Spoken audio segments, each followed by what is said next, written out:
Bon, je crois qu'on est à la 4e vidéo. 3e, 4e. J'ai déjà perdu Renaud, je ne sais pas où il est. Son micro est ouvert, donc si jamais vous l'entendez. La petite GTI.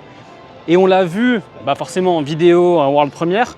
Je trouve qu'elle a plus de gueule en vrai. Mais je te cherche, pourquoi tu es déjà à l'intérieur? Pour ça. Ah et attends, tout le monde va te le dire aussi. Quel est ce nouveau style de mitaine? Parce que non mais là on le voit vraiment, juste comme ça on Je me suis débunk. retourné le doigt, il a été cassé, j'ai dû porter une attelle.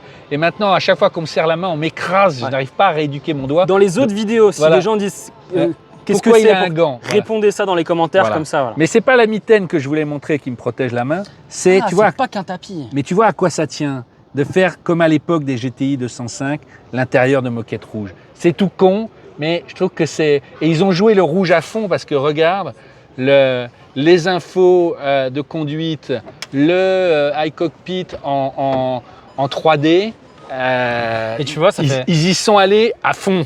Tu vois, ça fait longtemps qu'on n'a plus essayé de Peugeot et puis ça a un peu changé au fur et à mesure parce que maintenant ils font plus ces écrans-là. Mais l'effet 3D, tu sais un peu, il fait toujours un effet wow. C'est compliqué avec le téléphone, mais vous voyez, il y a un premier plan et un deuxième plan. Et c'est vrai que ça fait toujours un effet wow. C'est pareil, le double méplat, le petit volant. Et regarde, ils ont fait le même tissu que les GTI d'époque. Une pensée à mon papy que je n'ai pas connu, mais qui a bossé sur la 205. J'avais reçu par ma mère un sac Peugeot avec marqué 205 GTI, c'est exactement ça. Cette écriture-là. Exactement, tu vois, c'est typo. Je l'ai encore le sac, je l'utilise et tout. J'espère que tu vas je l'ai mis de côté. J'espère que tu vas. Et non, mais c'est drôle. Et du coup, franchement, pour ceux qui ont vu 205 GTI et qui connaissent bien le logo, c'est top de voir ça ici. Maintenant, après, on parlera motorisation et tout. Est-ce qu'ils ont bien fait de la faire? Elle est en fin de vie. Qu'est-ce qu'on s'est fait comme réflexion, toi et moi? On s'est dit, oh là là, ils ont été piqués au vif par l'Alpine à 290. Je ne sais pas s'il était prévu, mais je pense que vu tous les problèmes qu'ils ont actuellement en termes d'image, ils se sont dit, allez, on va se faire plaisir. On va se faire plaisir, on va montrer qu'on aime encore les autos et qu'on fait une voiture plaisir. Et du coup, ils ont... et je crois que tous les chiffres sont plus puissants que la mais déjà, je pense qu'elle était dans les cartons depuis longtemps et qu'elle aurait pu s'appeler PSE. Et qu'elle n'est pas sortie. Ils ont fait ça en liboté vite fait. Moi, je pense que, parce qu'il y a très longtemps, on avait fait une interview de la dirigeante de Peugeot. Hop. Et on nous parlait de PSE, que ça allait continuer après la 508. Bon, c'est tombé comme. Donc je pense qu'elle était peut-être quand même déjà un peu dans les cartons. Et effectivement, tu as raison. Le 0 à 100 en 5 secondes 7, c'est mieux parce qu'elle fait plus de 6 secondes l'Alpine. La batterie, elle est un peu plus puissante. On a 54 kWh. Et pareil, l'Alpine, beaucoup de gens râlaient sur les 220 chevaux. Tu vois. Là, tu as 280 chevaux. Ah oui, ils y sont allés, quoi. Mais tu sais, pas de beaucoup. Tu sais, genre, c'est quand même nous la plus puissante, la plus rapide et tout. Tu vois. Dis donc, Julien, qu'est-ce que c'est que ces jantes qui pourraient être sur une Alfa Romeo là? Ça, pareil, c'est un vrai clin d'œil. On dirait des jantes de téléphone, là. T'as envie de l'enlever, hein. Ça va se faire voler. Je vais le prendre à la maison. Voilà. Ah, ça y est. Je pars avec. C'est la merde alors. Ça va se faire gauler avant la fin du salon, ça. Faut pas que les gens voient la vidéo. Mais c'est beau sur une étagère, tu vois.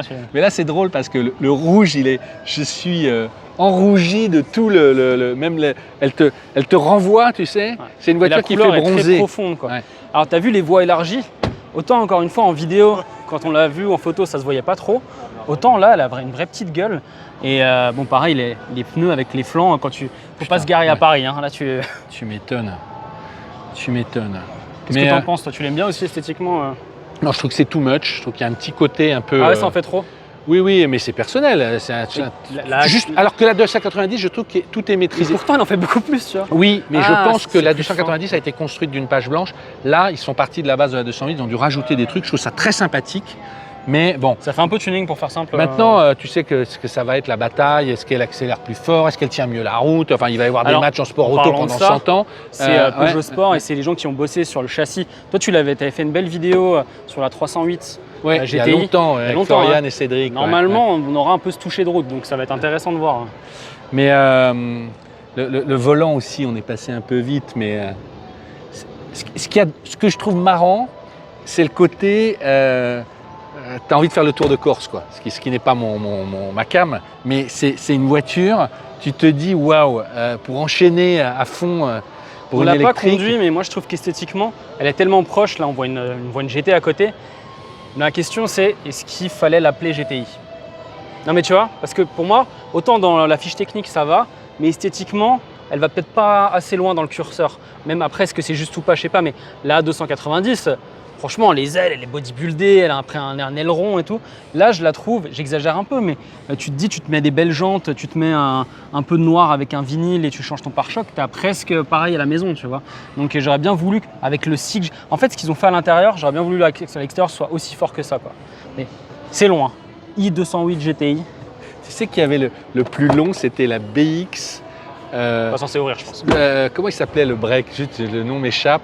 Tu avais, ah là là, j'ai un trou de mémoire, mais tu avais un truc long comme ça, BX19 TRS C'est quoi, Turbo. injection, truc. Le break, il avait un nom, ah j'ai oublié, ils se souviendront dans les commentaires. Mais Julien, c'est à toi qu'il faut poser la question, parce que tu es fan de la 290 Alpine, tu te dis c'est vraiment une voiture que je pourrais avoir.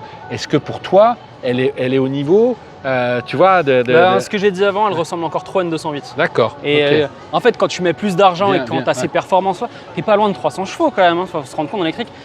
J'ai envie que ce soit un peu plus, que ce soit différent et là je la trouve un peu, bon ils ont mis des super jantes, ils l'ont un peu élargie. Après, elle arrive quand, on sait ou pas?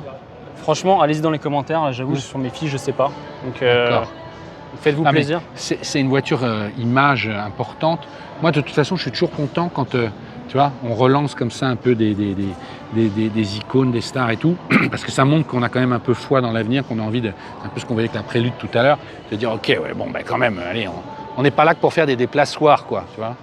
Donc, ça rend comment avec parce que je vais essayer. Je voulais voir, mais elle est en mode démo, on peut pas. Ça, je crois pas. J'ai juste éteint les positions. Ok. Voilà. Dites-nous dans les commentaires. Moi, j'aurais voulu qu'elle soit un peu plus exclusive, pour faire simple. Voilà. Après, c'est subjectif. Alors moi, je dis qu'elle doit être un peu moins bodybuildée, un peu plus avec ça, s'ils s'y retrouvent les gens. Non mais tu vois, regarde, en 3/4 avant, tu mets l'autre à côté, la différence, elle n'est pas majeure. Et quand tu vois une 205 normale et une GTI, ils étaient quand même allés assez fort, quoi, tu vois. Voilà. Oui, bien sûr. Mais les chapeaux en fin de vie, parce qu'on est vraiment en fin de vie, on va voir la nouvelle 208, parce qu'il a eu Clio 6, donc la 208 va arriver. Le fait de la faire comme ça, c'est un peu genre, je tire mon chapeau, au revoir, merci. De toute façon, moi, je me réjouis à chaque fois que c'est ce match éternel Peugeot-Renault, Titanic. Tu vois, ça fait 40 ans que ça dure, pourvu que ça continue. Sur ce marché-là, on l'a jamais abandonné. C'est ça la clé. Et du coup, tu vois, sur ce segment-là, on a des choses à dire, les Français. Et c'est fort, quoi. Donc, je passe du coq à l'âne, tu vois, parce que je vois juste la 408. Est-ce que vous voulez qu'on fasse en essai, dites-nous dans les commentaires, la 408 en électrique? Parce qu'on ne l'a pas fait.